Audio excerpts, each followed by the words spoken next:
لوگ نماز پڑھتے ہیں، کاروبار بند ہو گیا، نماز پڑھی گاہک دکان پر نہ آیا، نماز پڑھی گھر میں چوری ہو گئی، نماز پڑھی دکان بند ہو گئی، آگے شکایت کرتے ہیں کہ نماز پڑھتے ہوئے بھی پریشانی کیوں آ رہی ہیں؟ حضرت فرماتے تھے ایک پریشانی آئے گی نماز چھوڑنے کی وجہ سے، ایک پریشانی آئے گی نماز بگاڑنے کی وجہ سے، ایک پریشانی آئے گی نماز چھوڑنے کی وجہ سے، ایک پریشانی آئے گی نماز کو بگاڑنے کی وجہ سے۔ نماز نمازی کے لیے بد دعا کرتی ہے، یاد رکھو جو نماز اسباب کے لیے بگاڑی جاوے گی، اس نماز کی بد دعا سب سے پہلے اسباب کو لگے گی۔ جو نماز اسباب کے لیے بگاڑی جاوے گی، اس نماز کی بد دعا سب سے پہلے اسباب کو لگے گی، کیونکہ اسباب کی وجہ سے بگاڑی گئی ہے۔ اس لیے میرے دوستو عزیزو، بڑا بہترین موقع ہے یہ اللہ کے راستے میں نکلنے کا۔ اس نکلنے کے زمانے میں لمبی لمبی نمازیں پڑھنے کی مشق کرو، لمبی لمبی نمازوں کا اپنے آپ کو عادی بناؤ۔ رکو سجدہ قوما قاعدہ، خوب نفس کو کچلو، لمبے لمبے سجدے کرو، بھاری پڑے گا۔ یہ یقین رکھو میرا سر سجدے میں رحمان کے قدموں کے درمیان رکھا ہوا ہے، دل سے اس کا یقین رکھو۔ سر اٹھانے کو دل نہ چاہے گا، تمہارا سر بیوی کی گود میں رکھا ہو، کوئی آگے دروازہ کھٹکھٹا دے، کتنی ناگواری ہوگی کہ اس وقت کون آ گیا، میں تو اس وقت خواہش کے مقام پر تھا۔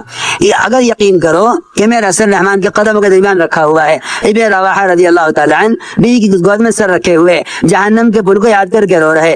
یہ کیفیت ہماری تعلیم حلقوں میں نہیں ہے، سجدوں میں یہ کیفیت نہیں ہے۔ اس کا مطلب یہ ہے کہ غفلت کے ساتھ نماز ہو رہی ہے، اپنی نمازوں پر مشق کرنی پڑے گی۔ حضرت فرماتے تھے رکوع میں، سجدے میں، قومے میں اور قیام میں، ہر عمل میں اللہ کا دھیان بالارادہ لاؤ۔ جنت دوزخ کو سوچو اور یہ سوچو کہ کون سی نماز ہے جس پر اللہ نزدیکی کو بدل دیں۔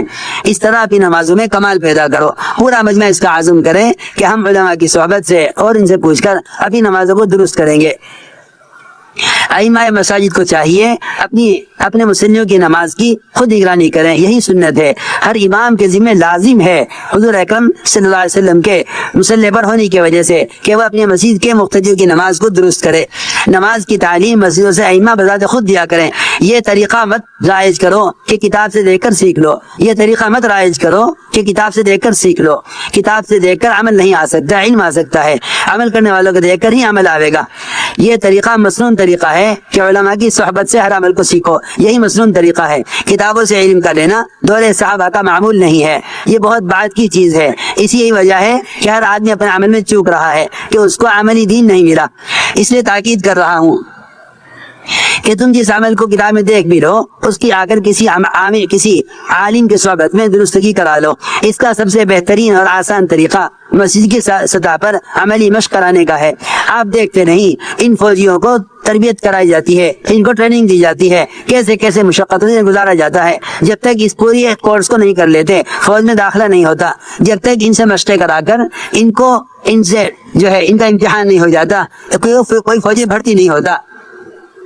یہاں بغیر کسی تربیت کے ائمہ اور مصلی اور مقتدی تیار ہو رہے ہیں۔ ہمیں چاہیے خوب عمل کی مشق کراویں، اپنی مسجدوں میں صحیح رکوع اور سجدے کی مشق کرائی جائے۔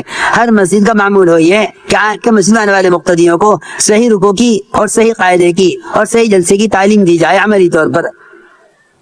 نماز کی ٹریننگ دینا بھی فرض ہے، جس طرح نماز پڑھنا فرض ہے، اس طرح اللہ کے راستے میں نکل کر لمبی لمبی نمازیں پڑھنے کی مشق کرنی ہے۔ تہجد کو لازم پکڑ لو، کسی کی بھی خروج کے زمانے میں تہجد نہ چھوٹے۔ اپنے آپ کو تہجد کا عادی بناؤ۔ نفس کو کچلنے کا تہجد سے بڑھ کر اور کوئی ذریعہ نہیں۔ سب سے زیادہ نفس کچلا جاتا ہے رات کے قیام سے۔ فرمایا تین کام ہیں جو تہجد سے حاصل ہوتے ہیں۔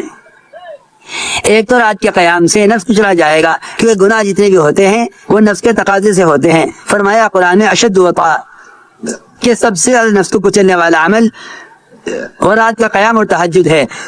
اور دوسرا عمل فرمایا کہ اگر رات کے قیام کا اہتمام کرو گے تو اللہ رب العزت ضرورت کی بات کہلوائیں گے کہ داعی کی بات کو واضح کر دینے والے